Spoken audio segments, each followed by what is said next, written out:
Hello, everybody. Hello, hello, hello. All right, happy Labor Day to those in the United States and Canada. I hope everybody's having a good weekend thus far, or has had a good extended holiday weekend. This is, of course, the last big holiday before fall comes later in the month here, and in about another 2.5, 3 weeks here, I believe. So, um, yeah, it'd Yeah, be I more. think September 21st is the first official day of fall. Okay, so yeah, so with that, of course, I hope everybody had a chance to catch the show last night. We're kind of going over a little bit of, we just I just simply read through, some of the shows that Hanna-Barbera had produced over the years, particularly during late 50s into the, mid 90s there, during much of that time as the main time when many of us were getting, around this time of year, getting ready, getting excited for the new cartoons, the returning cartoons coming back to syndication and or Saturday mornings. Hanna Barbera, of course, is a big part of that. William Hanna and Joseph Barbera were a big part of that. So, Yeah, um, back in the day, anyways. yeah, of course, both William Hanna and Joseph Barbera have since passed on, but we can all you can find remnants of their work, somewhat through Cartoon Network and even now on MeTV Tunes. If you guys want to go check some of that out. Um, but with that, of course, so today is Monday, September 2nd, 2024. So before I talk about what's on tap for tonight, I hand it off to my co-host for the evening, Rick, to give him a chance if he'd like to do an intro. Basically, well, I think you know the shtick, right there, Rick. Yeah, yeah. I'm just gonna grab a link from a thing that I put up yesterday, which was a silhouette game, which um, episode one. So I just want to grab the link for that, put it up for people to watch. Hopefully, they will like.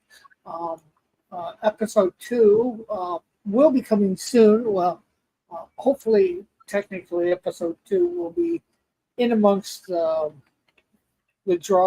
chill stream tomorrow night, and again, that'll be cut out and put up as a separate thing as well. Till we can get a time where we can just have it where we do it each week on that particular day at a particular time. But that all depends on the new job that I got. My first day is tomorrow.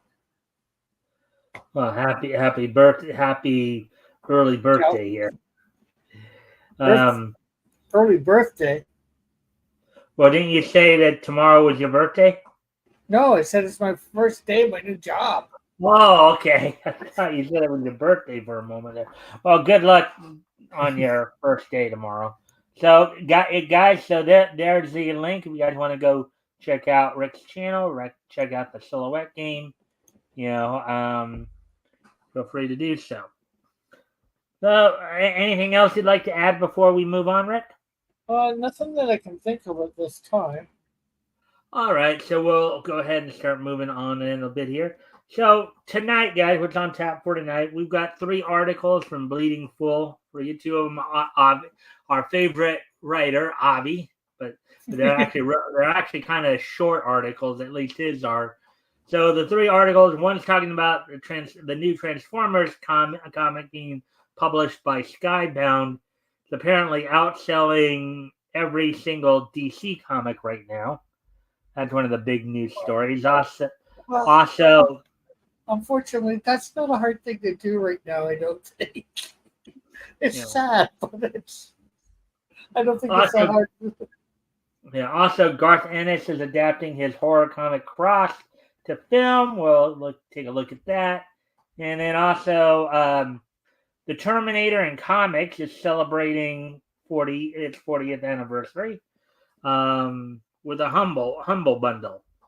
So So we got those. We got wrestling wrap up as we got quite a bit of stuff that happened over the weekend. A couple some big events, including the Bash in Berlin from the WWE over in Germany, as well as the 76th anniversary show from NWA with a few surprises that even I didn't know because just the way that they're putting out the results is a little bit weird. But I'll get to that. I'll get to that. I'll get to that soon enough. Huh? You'll get to that later? Yeah, later. Also, of course, TNA had its Emergence pay-per-view on Friday. So, and then, of course, WWE, aside from having its Bash at Berlin on Saturday, also had its NXT No Mercy event with some more surprises on Sunday. So, quite a busy weekend going on, and we'll take a look at all that. So, with that, and of course, we'll have this day in each history to wrap things up at the end. So, with all that being said, why don't we go ahead and get started then? Sounds and as always, guys. Oh, go ahead, Rick.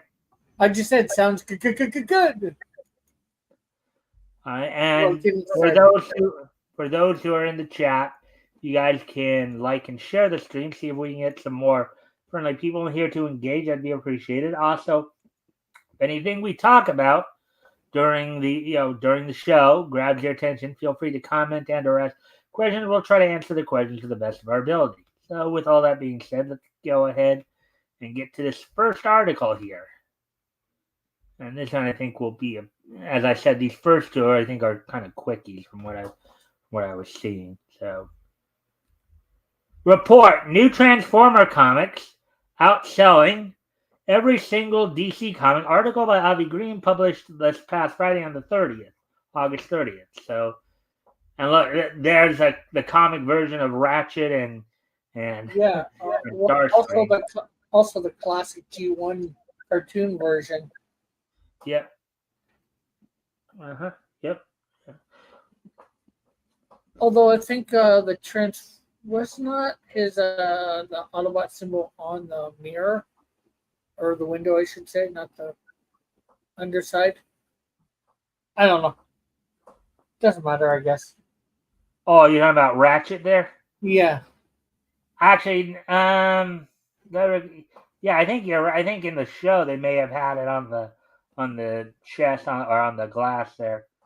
But, yeah. Not that it's a big thing, but it's just something that I thought they may have tried to do something different in the comics there. But anyways, let's get into this. So, according to Cybertron, the latest Transformers series from Skybound appears to be outselling any and all current DC comics published.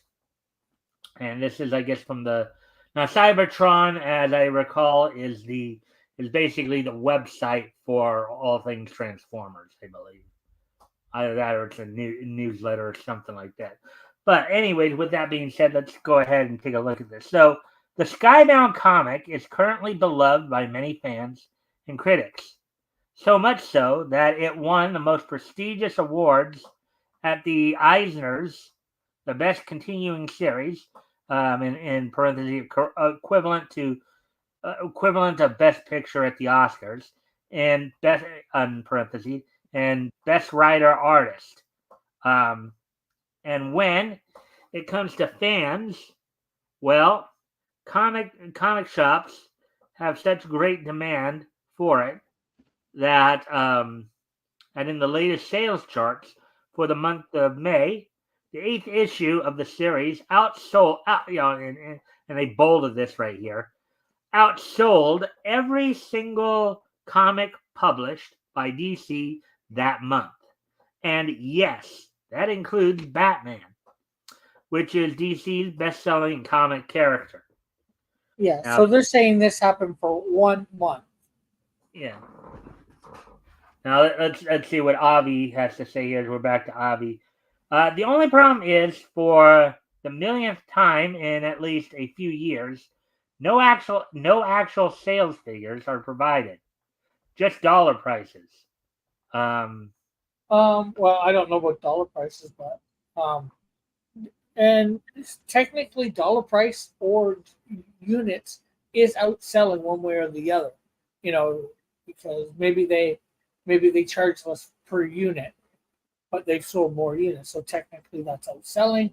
Or maybe they charge more per unit. Again, it ends up outselling. It's how you want to view the statistic, Well, it's or it kind could of be funny. both. You know what's kind of funny about that statement, though, right? Is that we've talked about actually Avi has kind of fallen short at times doing that too, where he hasn't actually provided much supporting information or detail to a lot of his arguments, and basically making the same statement here with these guys right here. Yeah. And the other thing that I would say too about these guys, okay, they're saying this happened for 1 month, and the thing is, anybody could go check this. Maybe not right now.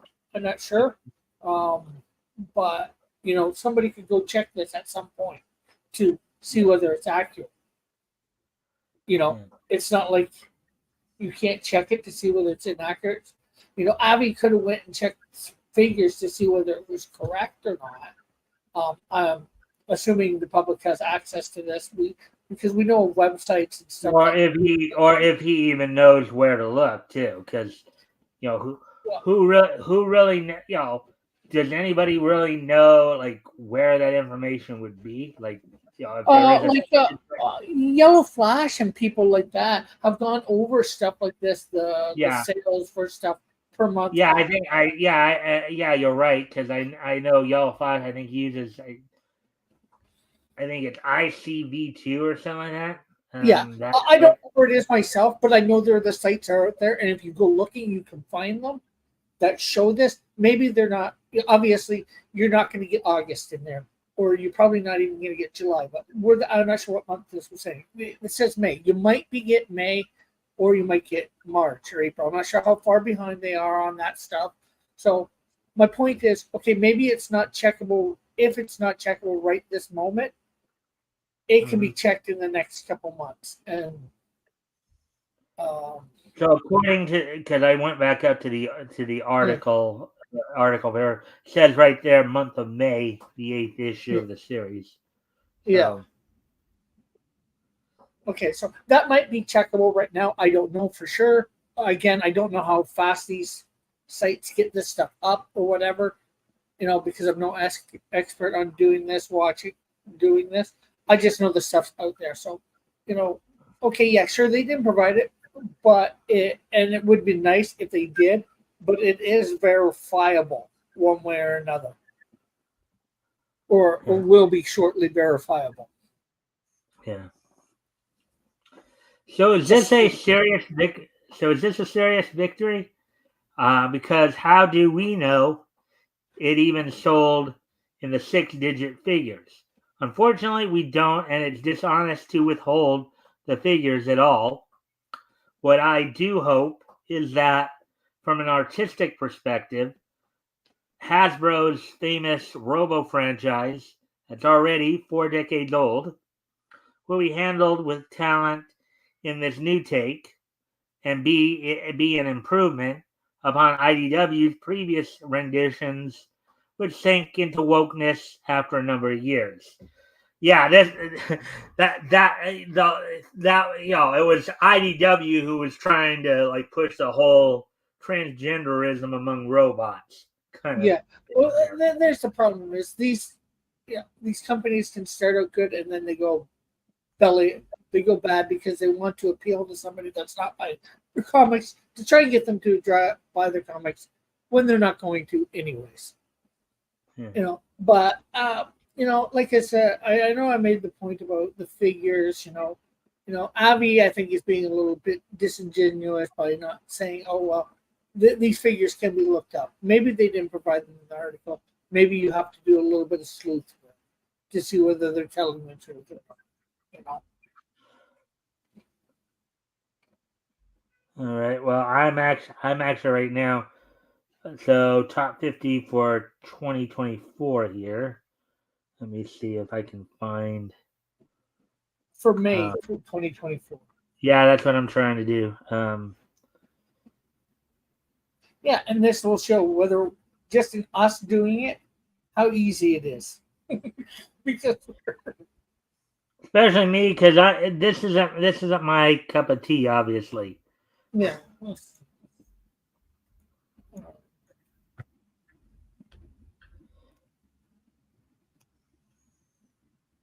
main Yeah, that's what I'm trying. sales. I'm trying to find it too. Same time. See, look, Yeah. two of us trying to look this up.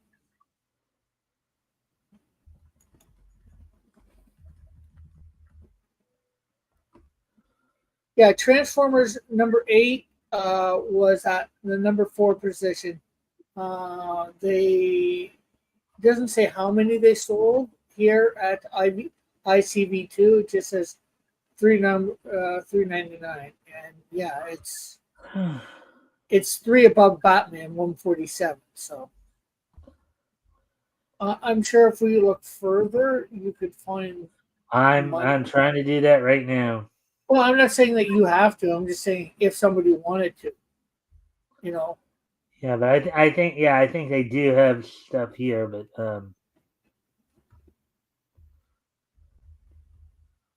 more markets.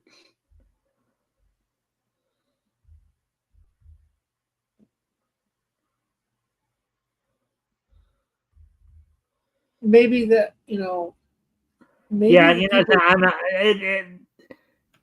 Maybe I'll try to go back later and Yeah, find the information, but it's gonna take too much time to like sit here and try to do it right now. yeah. And the thing is, maybe the figures aren't out yet. This site, like we Well, went. no, because they had the chart for July of 2024, so I just had to go back and figure out exactly how to work the site to where I can figure out Yeah. what Well, It's just that's gonna take a little more time. yeah. Well, with what I typed in, I got the top 50 of May exactly. Now it just said, which order, they were top, and the price of the comic. So it didn't say how many units and how much money it brought in total. Now I did that in about 5 seconds, or a minute. Mhm. So I'm sure somebody looking could figure it out. Maybe, just maybe, they don't have that information out yet. They just have the fact that it was number 4. Batman was number 7, and that was the top of DC. You know, they're both in the top 10. One is in the top 5. So heck, Yeah. technically, I think it beat out Marvel too. Yeah. Anyway, we Oh can no, probably it didn't. track that down later. Let's continue on with the Yeah, yeah, article here. So, um, something I do find odd is that if the material I've currently found of Skybound's comics is any indication, Soundwave is depicted as it originally was, a tape recorder robot. When I checked this fan site's listings, I noticed that by the turn of the century, Hasbro's designers changed the Decepticon considerably to look more like an aircraft. In later editions, based clearly on how practically by the mid 90s, the tape recorders of the 20th century were becoming dated. As CDs became the norm. Even odder, Blaster, the Autobot counterpart, and if you remember, Blaster was a boombox. yeah, yeah. Um, A small boom does box, not, but a boom box nonetheless. yeah, does not appear to have changed much in later toy renditions. These days, it would be more plausible if such transformers were designed more like CD players, and any accompanying robo cassettes, e.g., Buzzsaw, um, were more like laser disc. Uh, um, You know in some what? kind of special casing. Go Okay, ahead, Rick. first of all, I get the CD thing, and I even say no to the CD thing. And having Laserbeak or Ravage as CDs or whatever, no. You would have to have them something completely different. If you were going to have, Soundwave nowadays, maybe you would have to have him as an MP3 player of some sort. And maybe Ravage and Buzzsaw and all those are just not connected to him in any way, shape, or form. Well, Like they yeah, used to one be. thing you have to remember too, if you go back to the original cartoon, Yeah. remember a lot of what we came to know as their transformations, like Megatron into a type of handgun, Soundwave into like a tape recorder, all that. They were altered when they got to Earth. Yeah. But when because Soundwave's original transform design was some sort of pillar. You would argue was even more simplistic. It was more like maybe like some kind of sentry station. It's like basically all he did was that.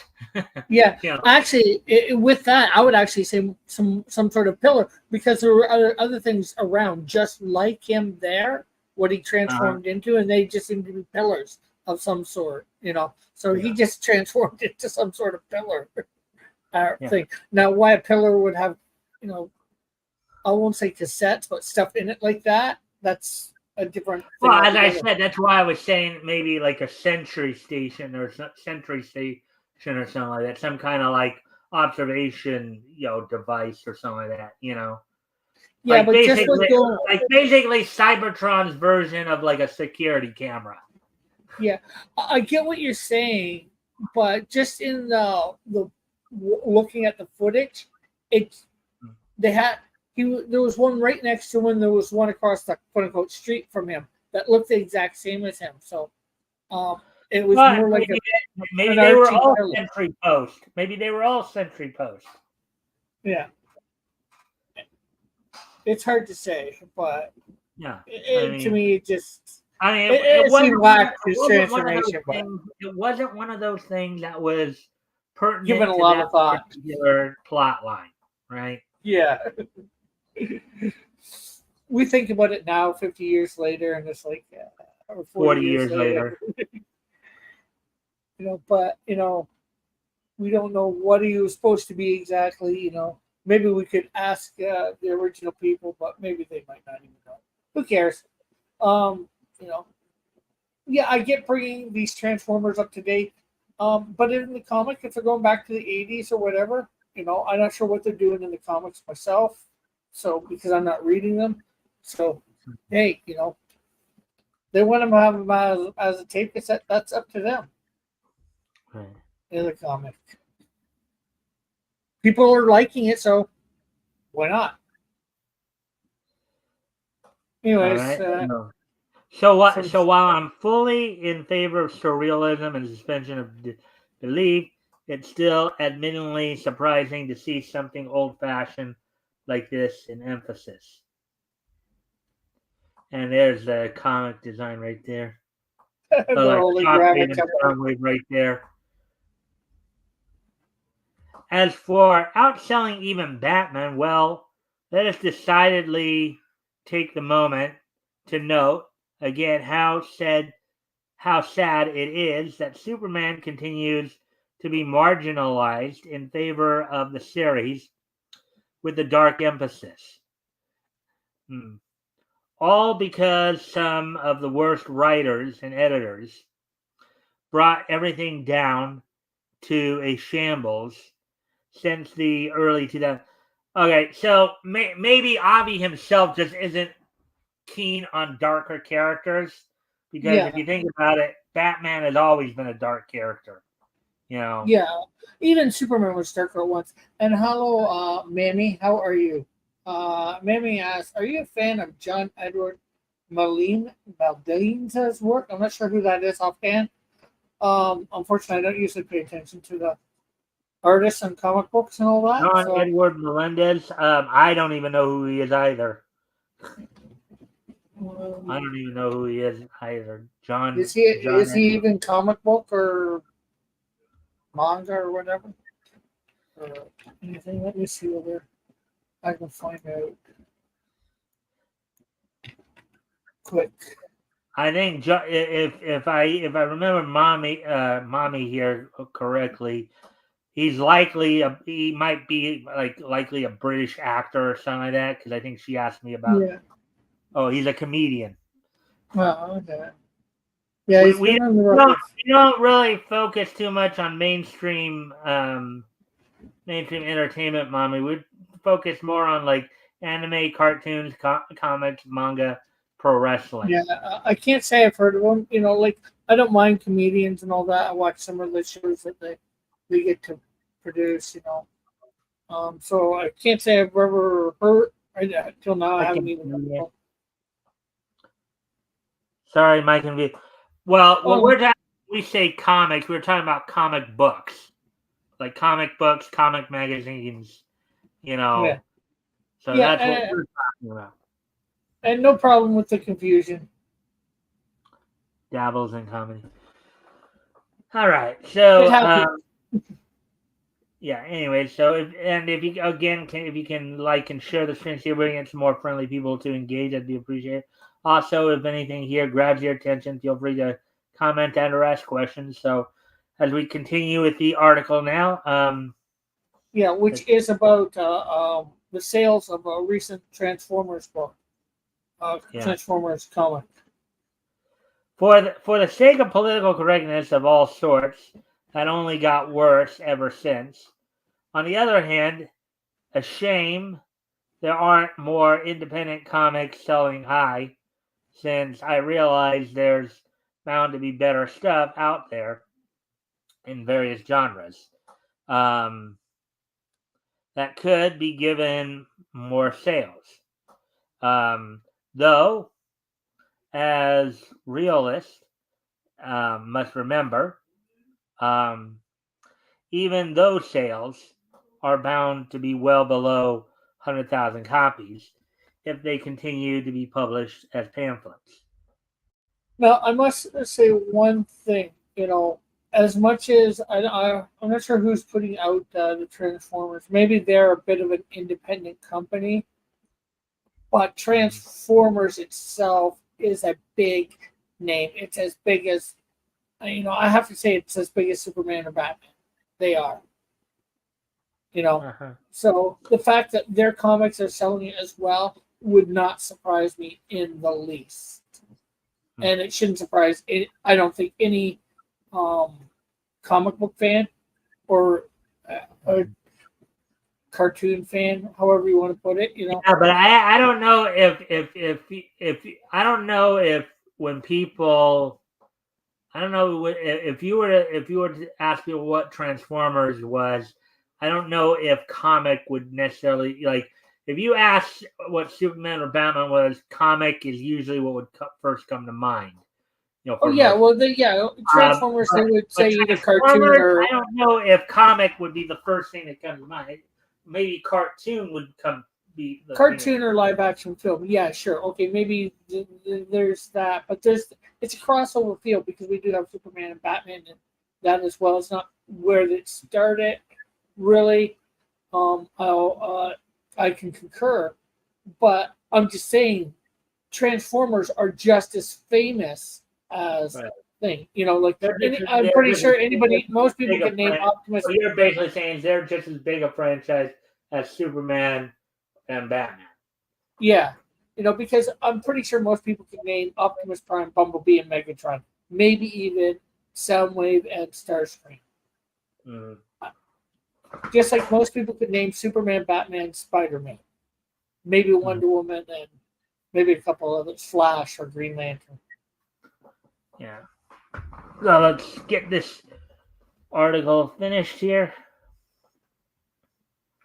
Already getting to 30 minutes here. Congratulations to Skybound, if anything, for achieving success for the new Transformers take, but a shame if G.I. Joe doesn't find the same success. And again, a shame if sales aren't in the millions and nobody's willing to change the format to paperbacks and hardcovers if that offered a chance for better success. All right, so Yeah, but I did a I don't think it would. Yeah, I can see a collected set putting them in something hardcover, but people want their floppies. What he's talking about is not the floppies. Nobody wants a hardcover floppy every month. Yeah. We're at 31 minutes, and considering that this one we got into some discussion, I'll take the last article out, just push it back to tomorrow. I'll just do the second one here, and then because I know that I've got quite a bit to talk about with the wrestling wrap up, so Yeah. I'm gonna pull back one of the stories for tomorrow. Save it for tomorrow. Yeah, sounds good. So this one will actually be our last one for the night. Then Is it the other Avi one? Yeah, this is the other Avi one. Garth Ennis is adapting his horror comic Crossed to film. Article by Avi Green published on August 31st, which was, of course, Saturday. And knowing Avi, he's probably not going to be too happy with this one either. Yeah. Well, he wasn't too bad with the last one, but I don't. Well, think I think going back grace. to like even what Elk had said before, right? He's not, Avi thinks that there's too much emphasis on darkness, in comics these days. I Yeah, think. but the thing is, I think he's finding. The thing is, if you go looking for something, you'll find it, right? So he's looking for all this. There's just probably as much positive stuff if he goes looking for it. But the question is, does he? It doesn't write articles, does it? Oh, and it's quite an opening statement from Avi. The overrated Garth, he really put his bias out there in that statement, didn't he? Yeah. The overrated Garth Ennis is adapting yet another cliche of the horror genre to live action, as the Hollywood Reporters announced. Okay. So Now, unfortunately, I can't say whether that statement is accurate because I don't know who Garth Ennis is to say he's overrated or not. Well, I guess Avi wants Obviously thinks in his opinion, Garth Ennis is overrated. Even though you almost have to wonder how many people really know who Garth Ennis is, as you just put it. So,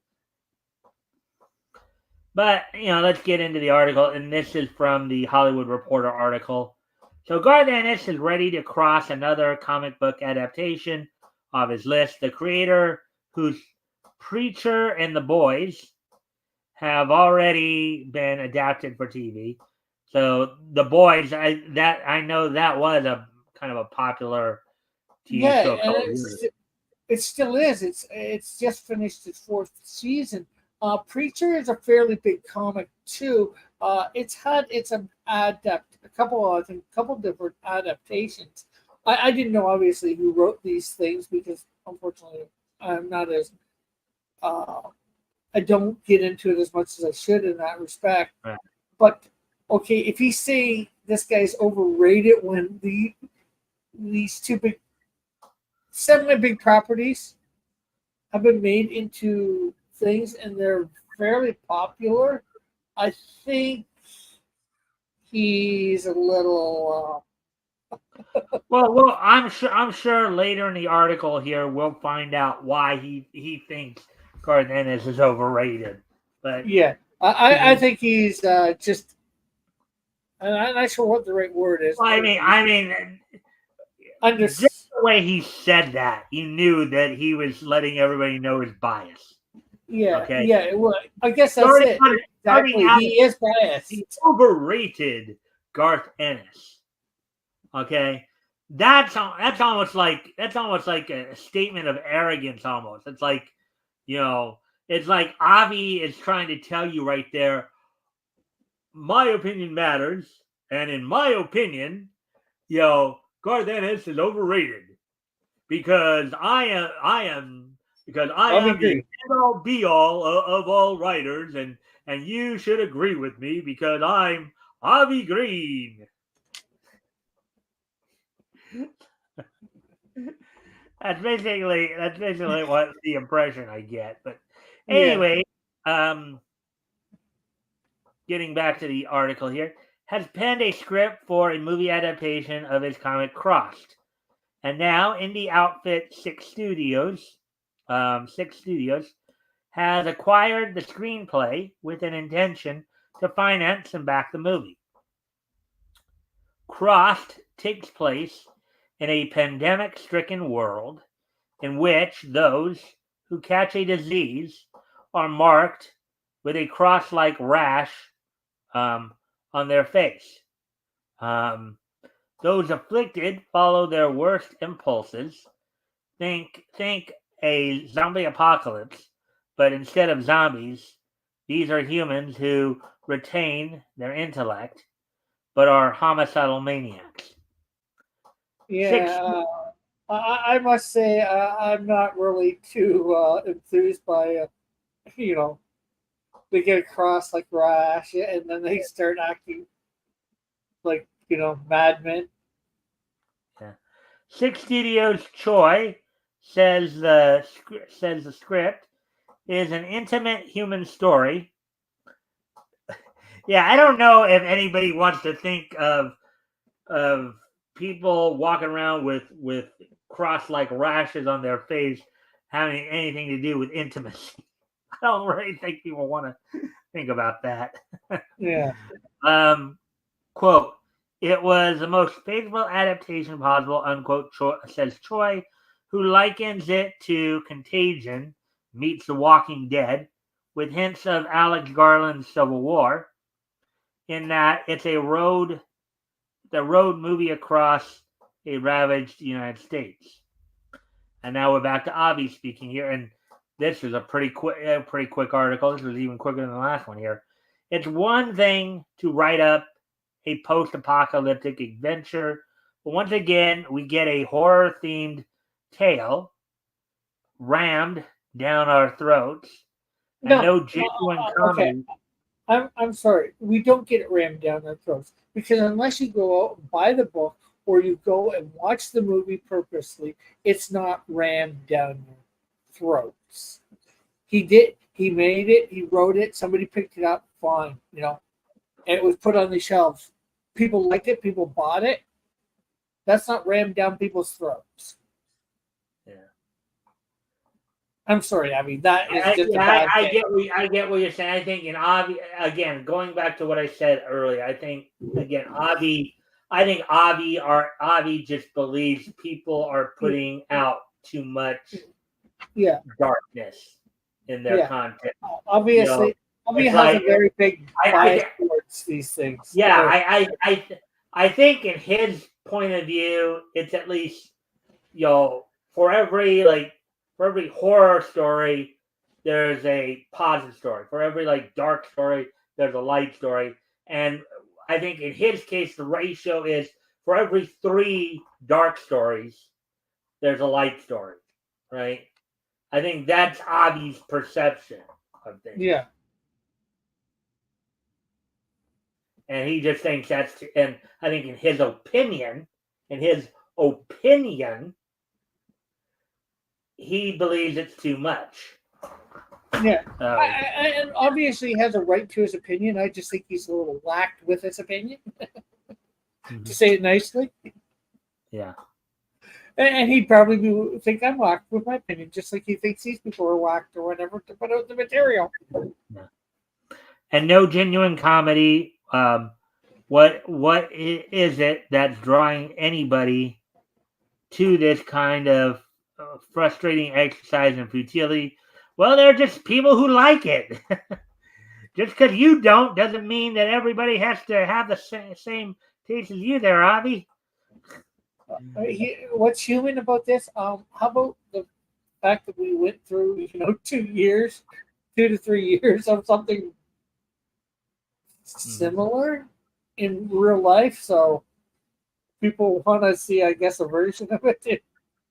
It's bound to reek of cheap sensationalism, and anybody who thinks crude themes like what Crossed is built on have become too much the norm for comics and movies alike.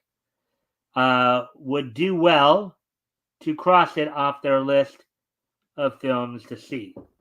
I doubt I'm going to go see In it his myself. opinion. Yeah. In his opinion.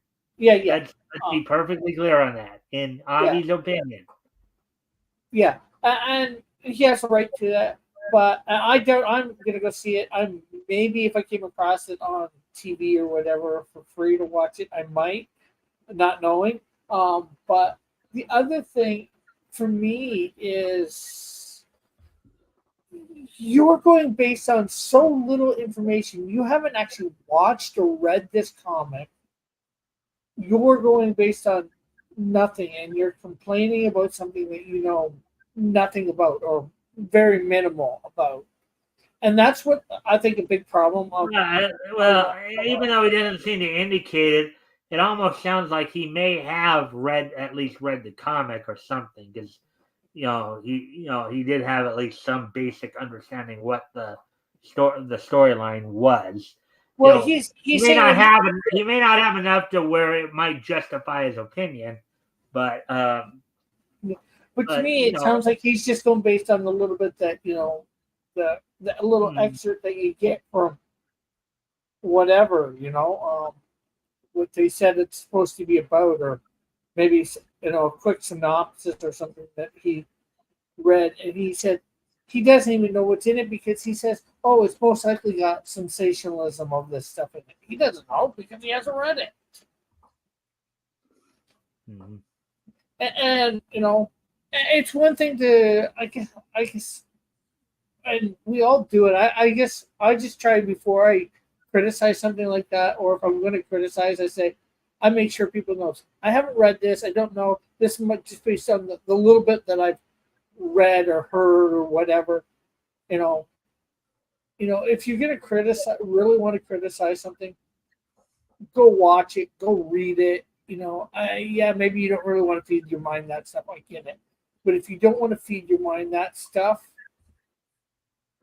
be careful how you go and you criticize it when you know nothing about it. Because, people do that for the Bible. They know nothing about the Bible, yet they criticize it off of, what some moron said that has no idea what he's talking about. Mm-hmm. So I think it works both ways. We can't criticize something that we haven't read or, mm-hmm. or know little to nothing about. All right, so with that, we're going to move on to the wrestling rabbit because we're already at like 44 minutes. Yeah, so I'm going to, I knew those two were going to be quick reads, but I didn't account for, the debate, the discussion we would have. So maybe I should have just planned. But anyways, I'm getting better at measuring these out a little bit more. So with that, though. Well, the thing is, it's better to have more to do and, say, okay, I'll just put that one off, or, instead of scrambling I'm trying to get everything to where it ends right around like the top of the hour type of thing, Yeah. Like last night, we went like right up just past 2 hours, 2 hours and 2 minutes. So ideally, if we can get to 1 hour, we can get to 58 minutes here, and not go too far over. That'd be great too. But anyways, with that being said, and I know his Goodnight Spoon chose not to join us tonight. I haven't heard his smarmy stuff tonight. But anyway, so let's talk a little bit about what happened in the world of professional wrestling over the weekend. I'm going to go back to Friday night. First off, as TNA had its Emergence pay-per-view. And I will, as soon as I get to that. You was probably over at the vomitorium. Yeah. So on the countdown show to Emergence, that show saw They logged me out again, but I can log back in real quick here.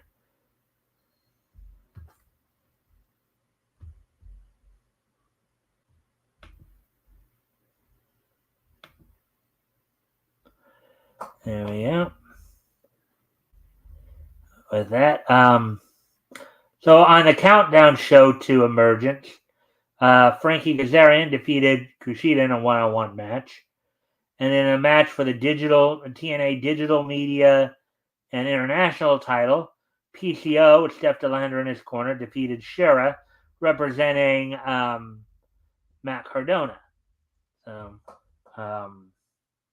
in kind of the continual build to. So that was on the pre-show to the event. And then now at the Emergence event itself, is what more or less happened. So I can get there. Emergence event itself opened with an X Division title, Ultimate X Division title match, in which Mike Bailey defended against Zachary Wentz, Hammerstone, Jason Hotch, Laredo Kid, and Riley Osborne of NXT, in which Zachary Wentz defeated the other 5 contenders to become the new X Division champion. In a one-on-one match between 2 former TNA World Champions, Steve Macklin defeated Eric Young. In a 6-woman tag match, the TNA Knockouts champion Jordan Grace and the former Knockouts tag champion Spitfire Danny Luna and Jody Threat defeated the 3 women of Ash by Elegance and the current TNA Knockouts tag team champions, the Militia of Alicia Edwards and Masha Slamovich.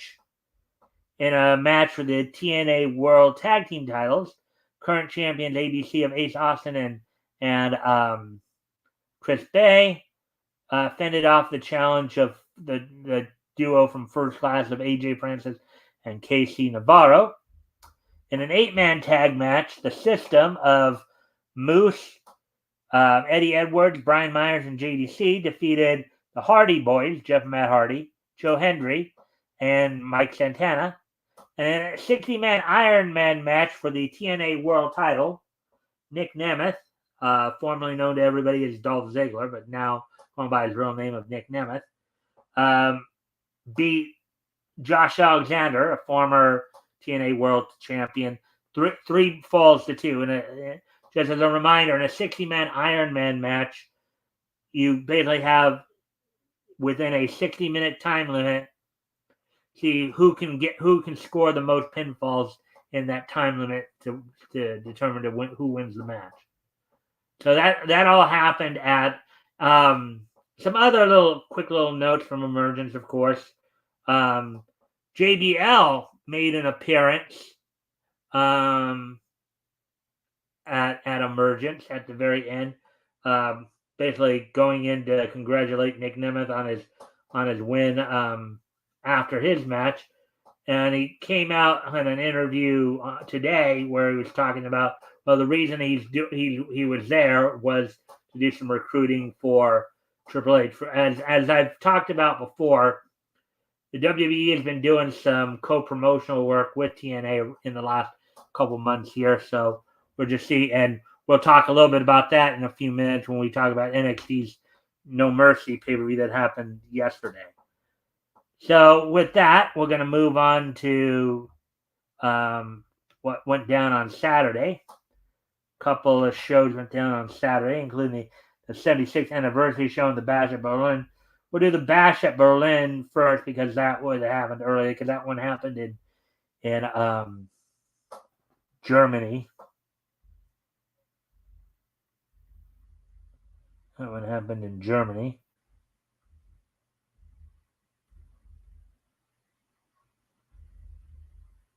So that I find it. Okay. Oh yeah, there it is.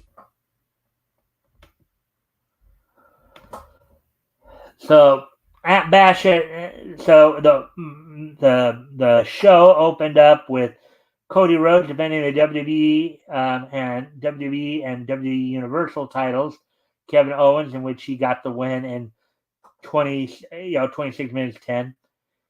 The WWE Women's Tag Team title was on the line as the team of the Unholy Union was Isla Dawn and Alba Fire was defending against former champs Bianca Belair and Jade Cargill, who for the second time became WWE Women's Tag Team Champions as they defeated the Unholy Union for the belts.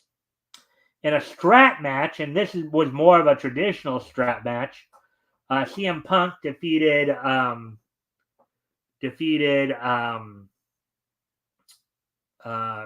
McIntyre. Now, what I mean, for those of you who may not know what I mean by traditional strap match, in a traditional strap match, the two competitors are basically strapped together. They're tied together with a strap.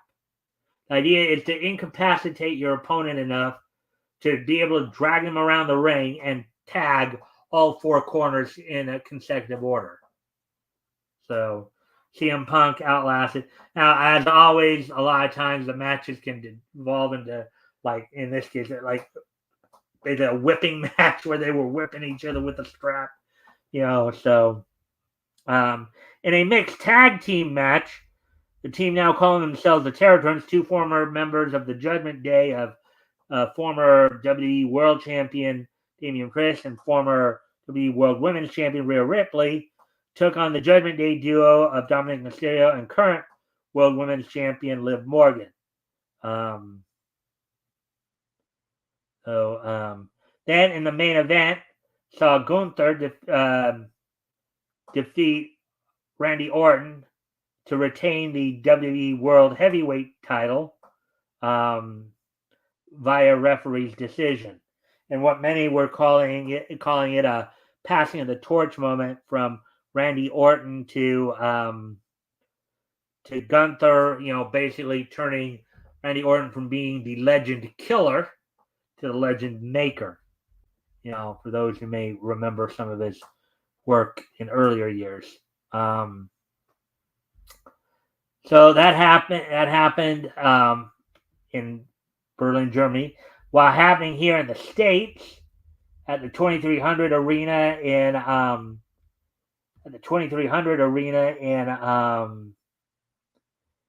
in Philadelphia. Of course, the old ECW arena, as most of us know. The NWA held its 76th anniversary show. As I said, there were a few surprises here too. So the opening match saw Soda Pop Hendricks defeat Papadon. Sean Carlson defeated the Rockstar. Mario Padua and Steve Bonds defeated the team of Tim Theory and Fox Vorher. Then you had Gags the Gimp defeat one half of the Kids, Alexander Lev. In a tag team match, Jake Dumas and Zion, with Austin Idol in their corner, defeated two former NWA World Champions and Jax Dane and Baron Von Storm, a.k.a. Tim Storm. Silas Mason of the Southern Six defeated Colby Carino. In a four-way match for the United States Tag Team Champions, the Tag Team Championship, the champions Daisy Kill and Talos, with Vampiro in the corner, defended the belts against the second version of the Country Gentlemen here, the Kazana brothers, AJ and KC, with Joe in their corner. The Fixers of Jay Bradley and Wrecking Ball Ligursky, and the Slime Balls of Sage Chance and Tommy Rance, in which the Country Gentlemen would defeat the three other teams to become the new United States Championship, securing a second title reign for AJ Kasana, who had previously held the belts with his cousin Anthony Anderson. In a match for the NWA World Women's Tag Team Championship, the King Bees defended against the It Girls, the King Bees of Danny B and Charity King, dropping the titles to the It Girls of Ella Envy and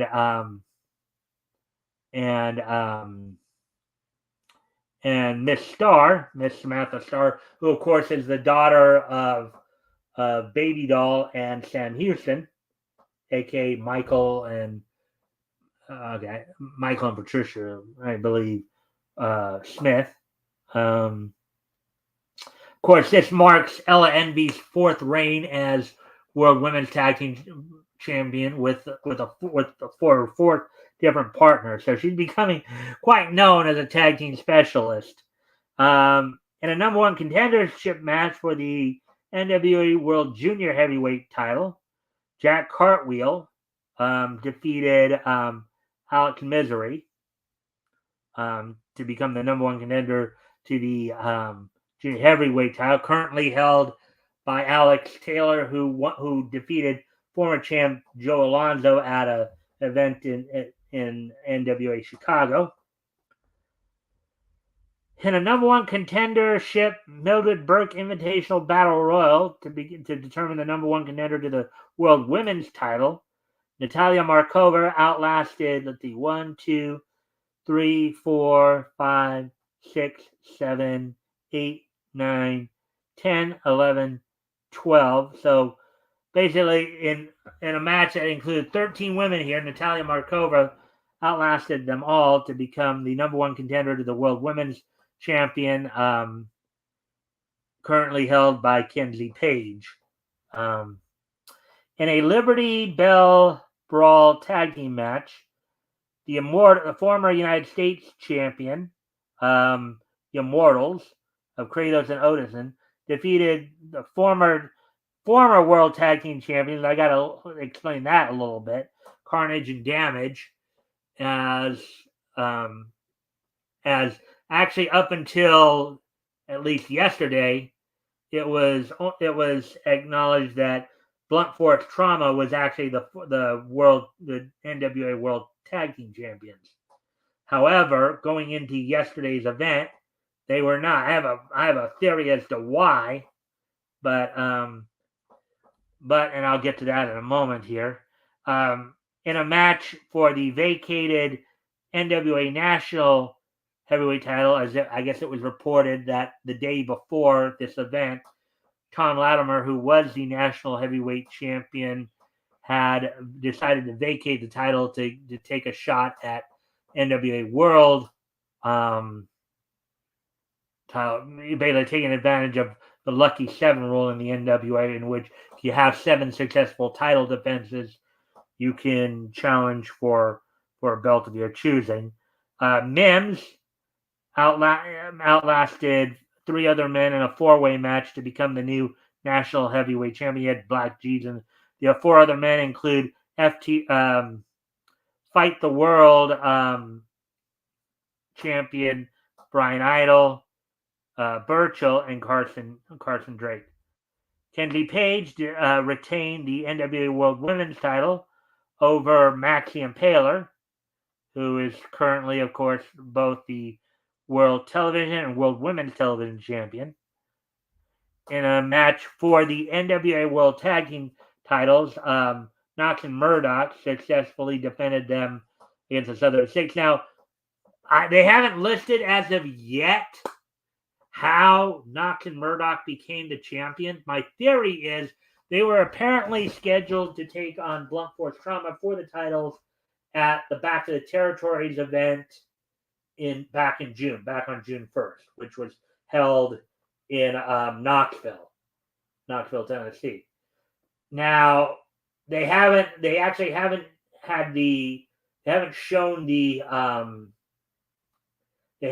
shown the results yet.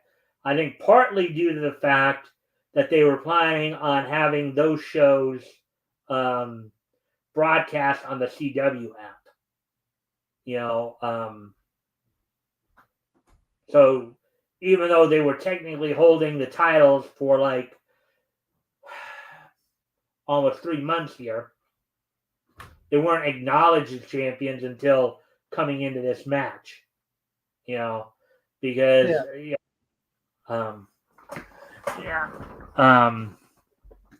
so, but that's what my theory is. I guess we'll find, for those who watch wrestling or decide to watch CW app to watch NWA Power, we'll find out soon enough. I think the first episode of those tapings of the Back to the Territories tapings will happen tomorrow, I believe.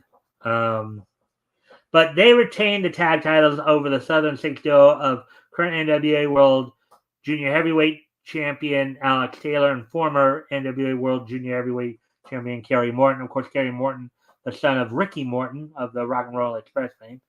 And the main event saw Tom Latimer finally become the new NWA World Heavyweight Champion by defeating former champ EC3.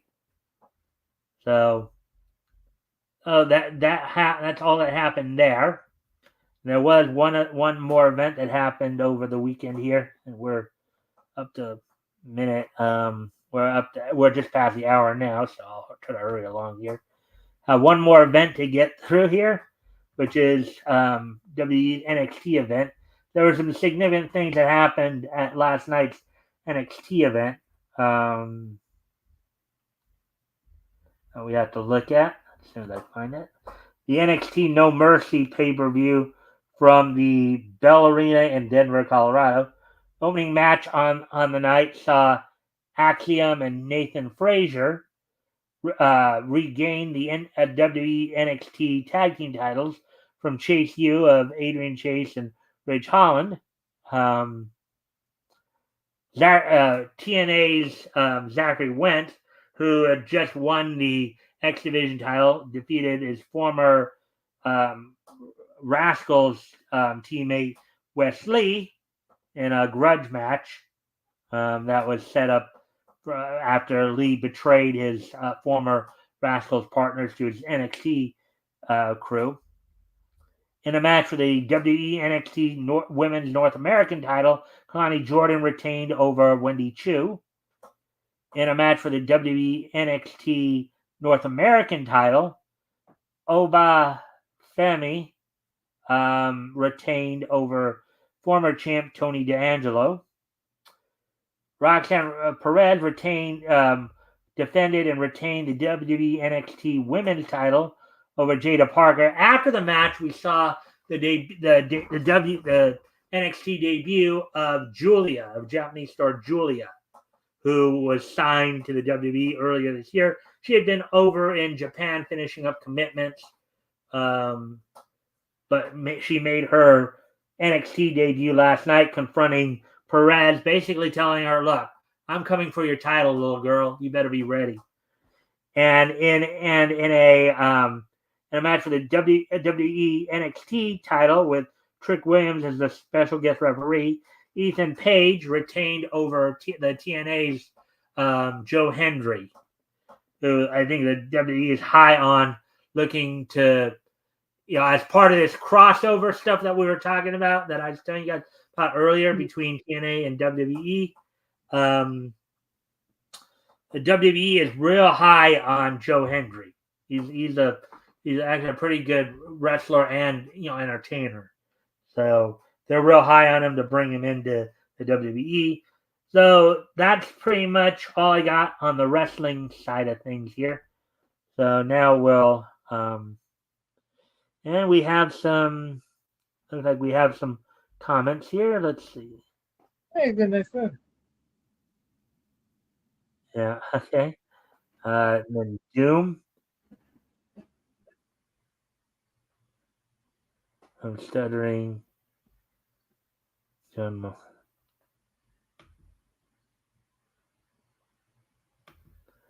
right. So, anyways. Manga is just a Japanese comic. Right. Yeah. So with that, anyways. With today being Monday. Monday. The second.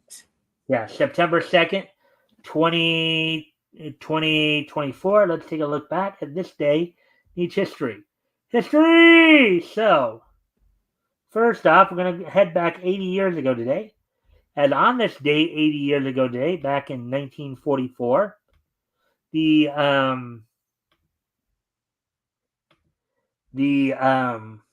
Warner Brothers Merry Melody short, Goldilocks and the Jivin' Bears, premiered on this date back in 1944. It was directed by Fritz Frayling, produced by an uncredited Eddie Selzer. Um, let's see. Because of the racial stereotypes of black people throughout the short, it is withheld from circulation as one of the so-called censored 11 shorts.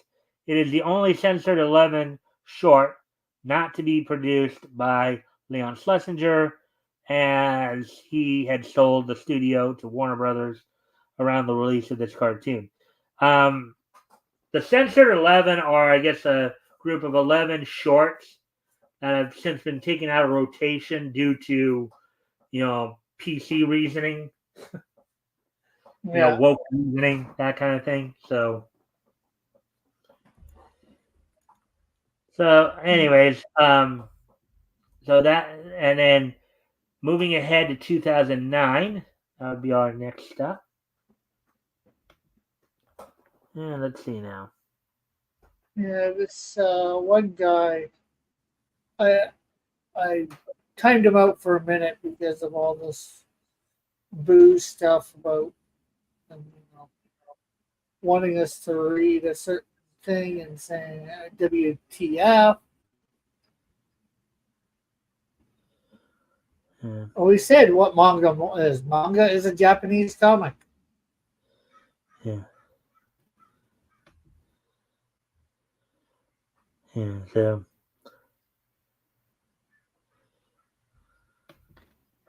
All right. So we already explained to you what, again, Rick, we can talk more about it, more about that situation afterwards. Yeah. But anyways, so now with that, we're going to move on to 2009, 15 years ago today. On this date, 15 years ago today, back in 2009, the 690th issue of Batman, the first volume of Batman. This is the 690th issue of the Batman title that started all the way back in 1940. All right. Was released on the newsstands by DC. It sold for $2.99 with 32 pages. The story was Tripwires. With written by Judd Winnick, penciled by Mark Bagley, inked by Robert Hunter and Jack Purcell, lettered by Gerald K. Fletcher, and then Peter Parlazos did the coloring. So there we go with that. So on this date, 15 years ago today, the 690th issue of Batman went on sale on this date back in 2009. Oh, let's see.